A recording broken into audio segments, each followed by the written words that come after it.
Ecological interactions. We can find great many interactions taking place in our environment each moment. It is very necessary for the existence of our universe. Based on the kind of interaction, we may classify them as follow. Predation.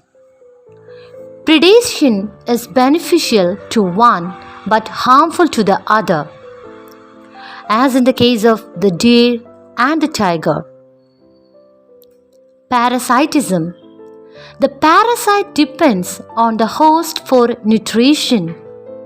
The mango tree and loranthus is an example. Here, the loranthus takes nutrients from the mango tree. Competition. Competition is harmful to both in the beginning, then beneficial to the one who wins. Paddy and weeds are examples. Mutualism. Mutualism is beneficial to both the organisms, as in the flower and butterfly. The flower is benefited in pollination and the butterfly gets nectar from the flowers.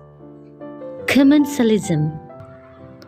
Beneficial to one and is neither beneficial nor harmful to the other, as in the mango tree and Vanda. For more informative videos, please subscribe our channel, like and share our videos.